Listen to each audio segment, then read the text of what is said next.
All right, guys. Hello and welcome to the Guest Life Podcast, episode 41. We've got a very special guest today. We're going to be talking about everything business, everything kitchen, and good eats in the city of Hamilton. Thank you, Kristy, for coming. Thank you so much for having me. Just before we start, guys, I just want to thank everybody for tuning in. Again, we wouldn't be here without the listeners, but again, with the guests that are coming in, and I'll play on words, but honestly, episode 41, just so grateful that everybody takes the time to tune in, people getting involved, and then obviously this incredible city for being a place that creates opportunity for talent like Kristy here. So we've got Kristy Barber. She's the owner and operator of Avondale Restaurant Equipment, located downtown Hamilton. If you've eaten in Hamilton, you've probably been a customer of hers somehow. Putting together restaurants. I've been very fortunate to work with her. Many different fit outs. Her and her team provide commercial kitchen, including design services, appraisal, fabrication, and installation. We've used her in our shop. I've used her at my house, a little bit everywhere. So thanks so much, Kristy, for coming on. Absolutely. Thank you so much for having me. Yeah. So the kitchen equipment space, I don't know if I have ever been more involved in it than my later years as a plumber. There's a lot to it. There really is. Yeah. So tell us a little bit about how you got started. Well, Avondale is actually a sister company to Barber's. So Barber's Restaurant Equipment Repair started in 1970 with my dad. And in 2008, he decided that maybe service wasn't really where he wanted to be. So he'd always sold used restaurant equipment. So that was just part of the nature of it. And so we thought, you know what? I've got I've got capable guys here at Barber's. He's like, I'm going to try something different. So we bought a warehouse, which is where we operate on Avondale Street. That's the name. Yeah. And so we started mostly with used equipment. And at the same time that this was happening, I was moving back from Vancouver. Okay. And I called him up and said, Dad, you got a job for me? And he said, actually, I do. So he was launching Avondale at the time. And for the most part, it was all used equipment. We were refitting, refurbishing, bringing in used stuff, and then reselling it. And that's a big market, right? It is. And at the time, it was a lot of dealers doing this. Okay. So that has shifted. Mostly now it's the auctions and stuff like that. It used to be all dealers and now it is more end users now. Really? Yeah. And that's shifted over the last 10 years. We were doing mostly, I would say 95% used at the time, maybe 5% new. And now we're completely shifted the other way. Wow. Yeah. And why do you think that is? Well, I think, like I say, the end users will go to the auctions, buy kind of as is, which is, we've helped a few people get out of situations. Yeah. But, and also too, it's not necessarily what... It's the same thing with anything right now, cars included. They don't make them like they used to. Yeah. And so unfortunately, refurbishing something that was 20 years old is a little different than refurbishing something that's 8 or 10 years old. Yeah. And water causes damage. And water and heat together. So it's but no, now we're doing about 98% new equipment. Wow. And we've done everything. Like we used to mostly focus on cooking equipment. Okay. But now we do everything. We do everything from hoods down to forks and knives. Wow. And cooking equipment, refrigeration, everything, dishwashers, everything in between. And so we passed over a little bit. So your journey came in, Vancouver ready. You wanted to go. Tell us about that. How did Kristy Barber make her staple? What position did you do when you started in Avondale? I was the director of marketing. Okay. Here we are. Yes, that's why before we were talking about Gary Vee, you knew exactly what I was talking about. Yeah. So that was the title. My dad gave me a business card. He goes, there you go. I was director of marketing and I was making $15 an hour. Yeah. So, quickly, just being the nature of who I am, quickly I started picking up on doing other things. The office needed to be revamped. We did a smallware section. All of a sudden, I was doing other things besides the marketing. Yeah. And our growth has come from referrals. Our growth has come from word of mouth and, working with people like you in the trades and that sort of thing, people that have worked together. Yeah. So that's where our growth came from for 10 years. Wow. Yeah. Yeah. So that's amazing. And when you talk about, we talk about so many things that you guys do, but one of the things that I've seen and been privy to, very grateful because, uninstalling things is tough once you've already installed them. But talk about what makes Avondale so unique. I know you guys do design, yes. And that's a huge part of really setting up a successful kitchen, but also your experience, I'm sure, comes with that. It does. For me, that's the part I love. I love the design part. Okay. I love going to site. I love going to, meet with the customers and going through what their space looks like now, what they want it to look like, what they want it to do. That's the stuff I love. But then I've got a great team that puts it all together. So, make it happen is sort of our little motto. I was going to get that tattooed on Randy's arm, but that is what we do. I like going to the site and doing all the planning and the design and the discussion because the customers are excited. Clients are happy and excited to do this. And I love being part of that. And then, then we go from there. I'll bring Randy to site. He'll do a site visit. Then we, let them know where they need to go. And Randy's position is lead installer, just for the viewers? Oh, sorry. Yes, he's my operations manager. Okay. So he's been with me 11 years. Wow. Yeah. And so he's been instrumental to Avondale and part of the way that we go to market. We are problem solvers. And he can solve a lot of problems. So yes, we're definitely, we're a good team that way. Everybody kind of pulls their weight and does what they need to do to make it happen. That's amazing. Yeah. And you think about it, I remember before being in industry, especially working for yourself, I don't think I got that much experience when I was just a plumber. But definitely once I got into business, it was okay, now restaurants are calling me, and oh my God, there's a lot of plumbing in restaurants. Mm-hmm. But sometimes you go into these nice, beautiful restaurants and you go into the back and there's nothing. How do you make that work? How do you set the proper expectations? Yeah. How do you deal with the clients? Well, it's a little bit about, there's a lot of planning to it. Yeah. And, there's the front of the house and the back of the house. Totally. And they're two separate spaces, but they really need to work together. Mm-hmm. So, they're even things like dishwashers, having a dishwasher in the front of the house versus just in the back of the house. Yeah. That sort of thing. If you have the seats and you have all the you have the necessary need for that, it's important. Yeah. Because if not, everybody's falling all over each other. Totally. So, that's kind of the stuff that we have conversations with people about. Yeah. What are you looking for? What are you trying to achieve? How many seats do you have? What is your experience? What is your atmosphere? That sort of thing. And I'm sure when it comes to it, it's would I rather have an extra, table that's going to profit 4 seats and 4 dinners, turn over 4 times, or have all this extra spin around space for the people in the back. Right. And that's also an interesting challenge too, because kitchens are usually small. Lunchrooms or bathrooms. Yeah. Kitchens are usually small and, I have this much space, make it fit. That happens a lot. And I get it because that table of 4 is worth way more than, that extra 4 or 5 feet in the back. Yeah. But that's where our expertise comes in. Yeah. With knowing the new stuff that's coming out, or even small sinks, how to make things fit. Totally. And still be applicable to code and still do all the things it needs to do, but how we can make it fit properly. Yeah. And that's where our experience comes in. I think it's so unique once you get into some of these spaces, especially for different types of food and different types of dining. Mm-hmm. Absolutely. Right? For anybody thinking out there, you go to a taco joint, you know what I mean?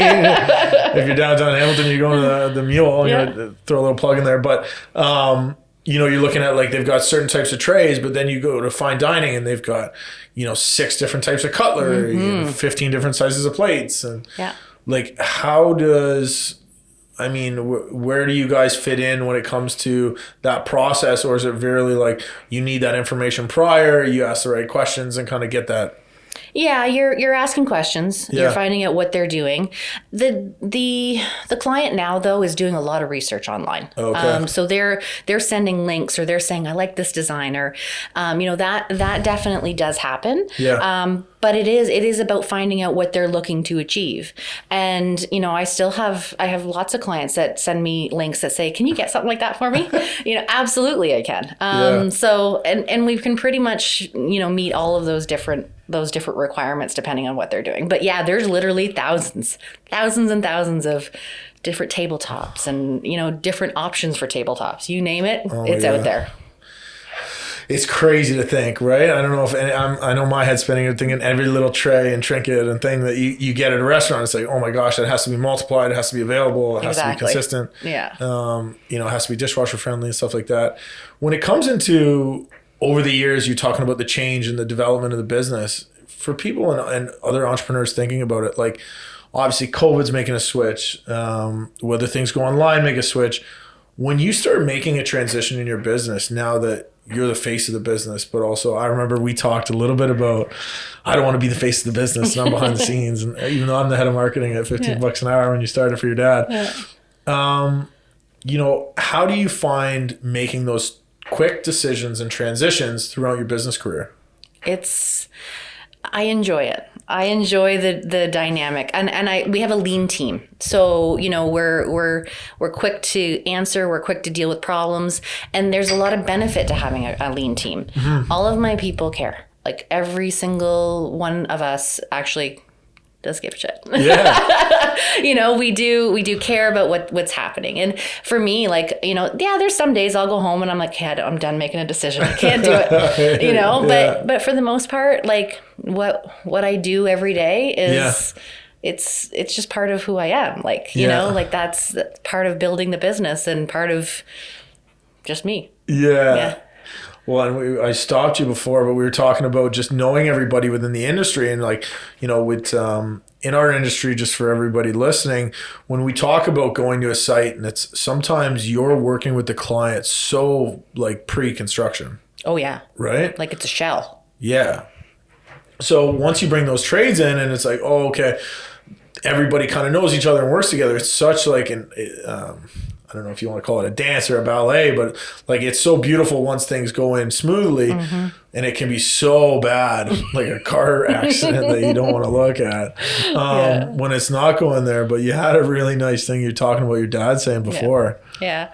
So, Hamilton, I grew up in Hamilton. My dad grew up in Hamilton. We're just part of Hamilton, or Hamilton's part of us. And my dad used to always say, Hamilton is Hamilton. And it can mean 100 different things, but what he meant was that it's unique and it's not Toronto.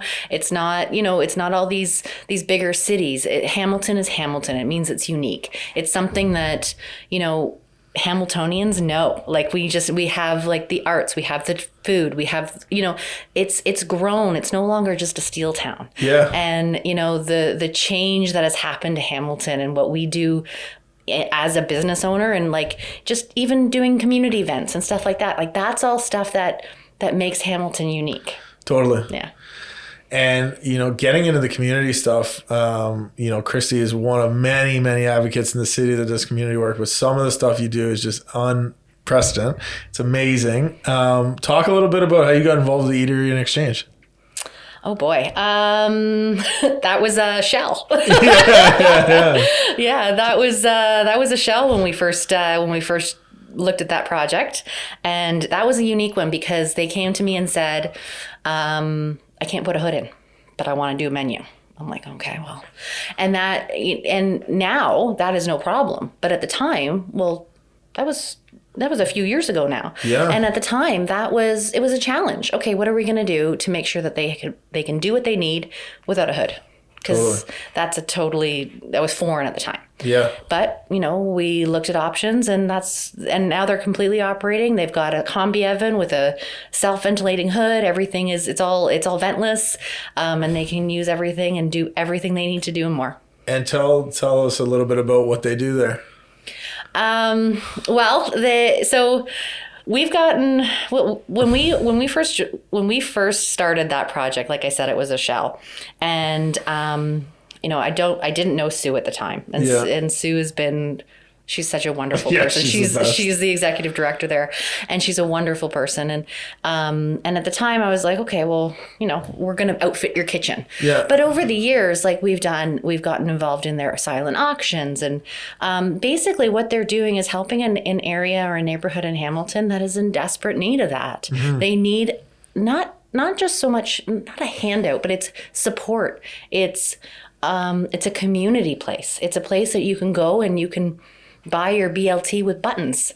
And there's not that in and of itself. Like I've gone there and bought, I have meetings there or whatever, and I'll do $20 in buttons because it's a way of helping people without the handout. Totally. It's a community place where people can come and be and eat and be together. Yeah. And I love how they do their dining. I love it. Yeah. You can just sit wherever and you're sitting and you're talking to whoever's there. Yeah. Yeah, it's really nice. And Kristy's was very fortunate to get us involved in some of their community stuff and just giving back, but also like seeing and taking the time to go the extra mile for people that maybe are less fortunate, don't have that opportunity. Yeah. Within your industry that you're the best at, you know what I mean? Like, I think that's something like being the solution. I remember when I was young, like not having that. I wasn't great at anything. I was good at stuff, but I wasn't great at anything. And then once I had that skill set of being a plumber and being able to do something that someone else couldn't, it was better. It was just that worth. It was that value that you have. Absolutely. It's not you can't, I can. It's that, I have a gift and a skill set that's, unique to what I have, and then utilizing it for so much good. Absolutely. Yeah. Yeah, for sure. Working with small, big restaurants, what do you prefer? What is your ideal client? I mean, budget aside, maybe. Yeah, I'm really lucky in the fact that we have a varied customer base. Like we work with, a local pizza place that has one location. I work with small hospitality groups. I work with, and I work with institutions, universities, hospitals. Yeah. We're really lucky in the fact that we can work with a bunch of different types of clients, but each of them is unique. Yeah. And so you're talking to an owner operator one day, and the next day you're talking to the purchaser. You're talking to the food services director one day. Chef next day. You're talking to so many different people, and they all have their own needs. Totally. So it's basically like putting a bit of a puzzle together. How can we solve your problem, and and make it fit, make it work, and that's really what our ultimate end goal is. Yeah. Solve your problem. Yeah. That's amazing. Yeah. So a little bit about your journey with the family business. So you got involved as the CMO, if you want to call it the glorified. How'd you move into the role that you have today? And then all of a sudden, how'd you get out of your shell a little bit and start marketing yourself? So for the first 5 years, the business grew steadily. We weren't making leaps and bounds, but it was steady. And so that brought us to 2015. Finally my dad agreed that I was no longer the director of marketing. Yeah. But I didn't really have a title either.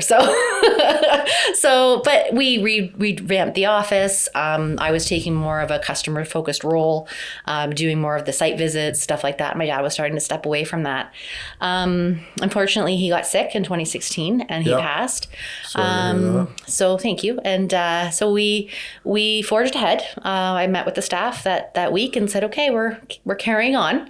And so that's what we did. And from there, we grew a little bit pre-COVID. We had some 2 or 3 extra guys in the back, and so that was a good phase for us too. But it's just. And then I was stepping in more into the business operations side, growing the business. And I hired some salespeople as opposed to just me. So, you mean help? Yeah. What's that? I hired Candace to answer the phones. Yeah. And now she basically runs the office. Yeah. I hired Monique to do quotes, and she handles all the sales. Amazing. So I've been lucky in the fact that I've hired people and they've grown with me. Yeah. And I've allowed it to happen. Yeah. I don't pigeonhole anybody. If you can keep going with what you're doing and grow with it, then that's what I like. I like to see that.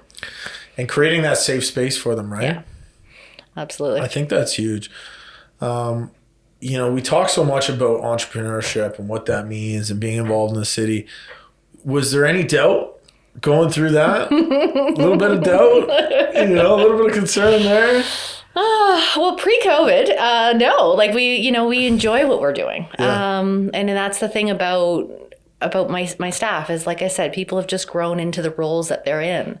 And, but COVID has been challenging. For sure. It's a hospitality industry. Yeah. The hospitality industry as a whole has suffered. Totally.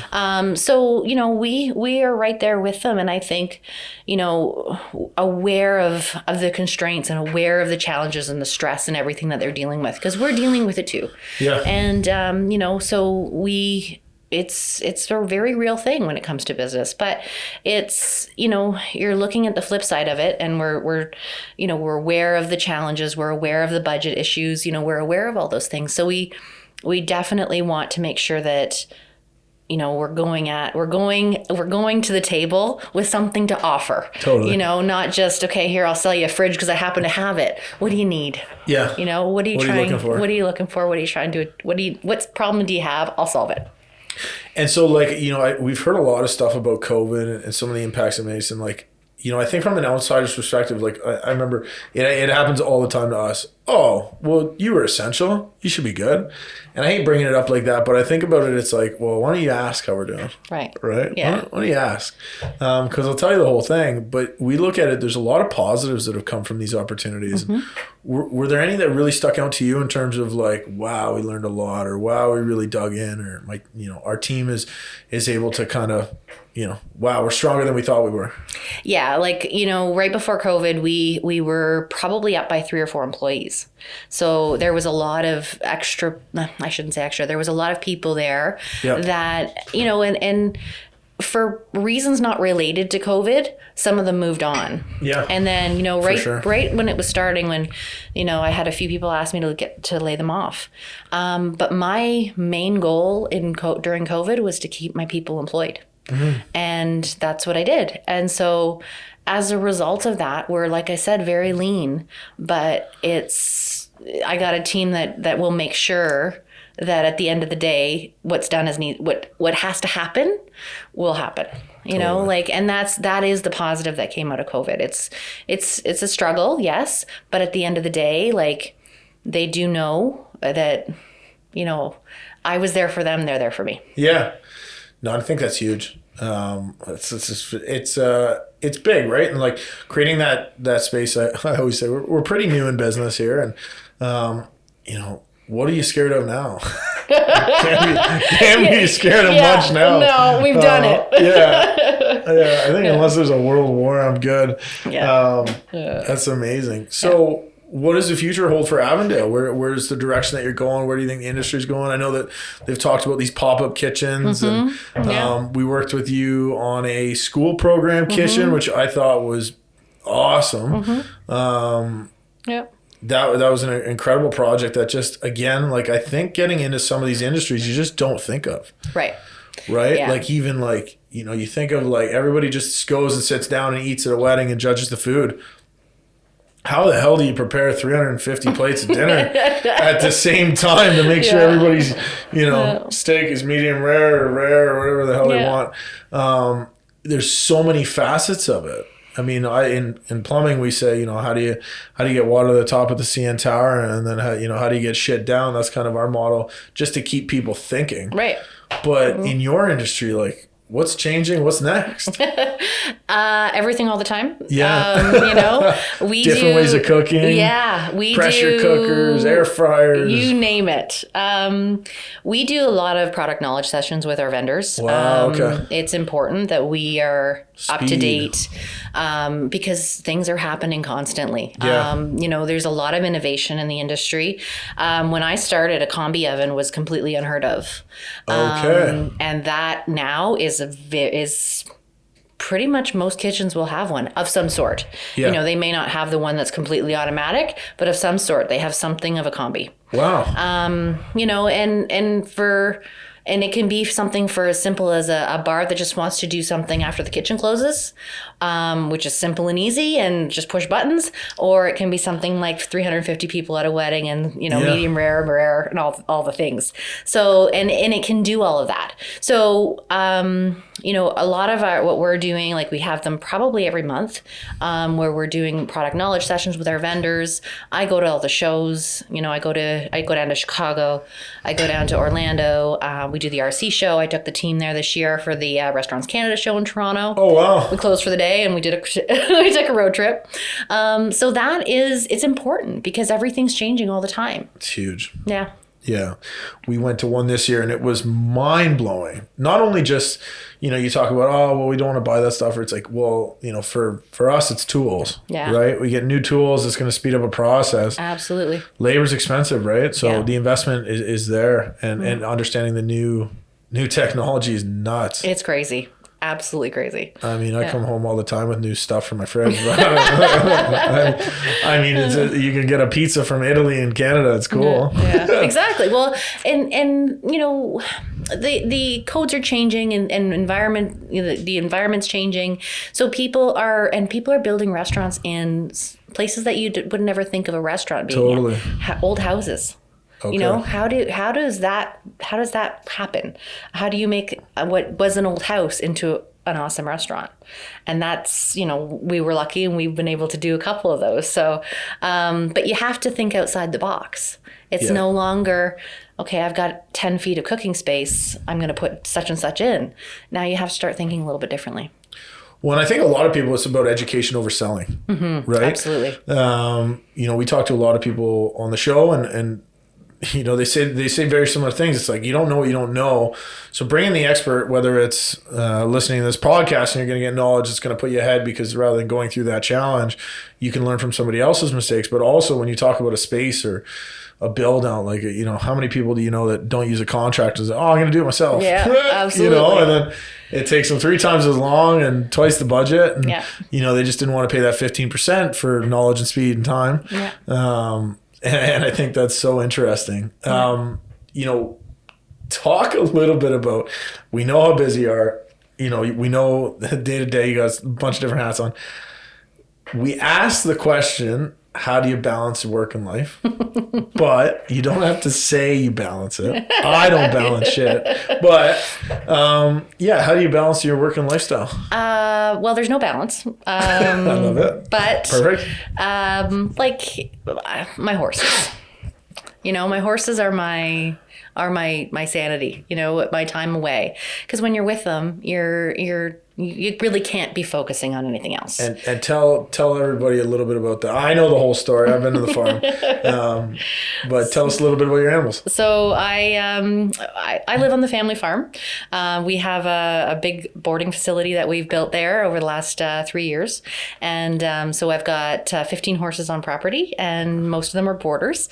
And I show, I have great friends that board with me. And, so we're all, that's where my sanity is. I spend my mornings mucking stalls and and doing all those things. But at the end of the day, it's a way of kind of turning off. Yeah. Because they don't care. They don't care about holidays. They don't care about, what you've done the day before. They don't care if you're stressed out about, any situation going right. Yeah. For them, they're living in the moment, and that is literally that's it for them. So for us as riders, as horse people, it's just it becomes part of who you are. So, it's nice to be able to turn off and have that safe space. Totally. Yeah. And what about the dogs? we gotta talk about the dogs. Wieners. So Winnie and Rue. Winnie's 4 and Rue is 1, and they come to work with me. So if anybody's coming to Avondale, they'll probably bark at you. There you go. But they are super friendly and just loving life, and they love their farm life, and they come to work. The cutest dogs you've ever seen. So I go down there just to see them. I was going to get them little shirts with a little Avondale on them. I love it. So we always end the podcast with this. Just what advice would you give to your younger self? Whether that's real young or young and entrepreneur or early in business? Any tidbits? And it's actually advice that I've actually followed through on. Amazing. Create relationships. And whether that be with customers, vendors, third-party people, the talent that's out there, because there's a lot of talent out there. Totally. Avondale isn't successful out because we're insulated. We're successful because we have a good network of people. With yourself, like we work with you and your company and your crews, and that makes our job easier. Like I have wonderful people that I reach out to for their expertise. Totally. And I think that's an important part to being a business owner is not just doing what you do and being insulated in that, but having the relationships out there in the network and the community, and however that looks in whatever industry you're in. That's awesome. Well, I mean, it's amazing to see your journey. Congratulations on all the success. Thank you. It's awesome to see. It's hard on a podcast to get the full story, but what Kristy and her team does for the city and different organizations would really some of these chefs that are amazing and do what they do best, they don't know where to start when it comes to the back end of stuff.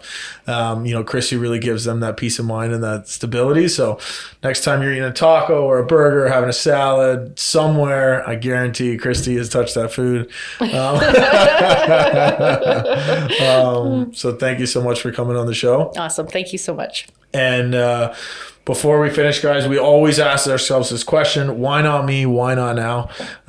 You can put that in a lot of different perspectives. If you have an opportunity to go down to Avondale, all her tags, all her posts, everything is going to be on our Instagram feed. You'll have all the links to Kristy and her team's bios. Thank you so much for tuning in.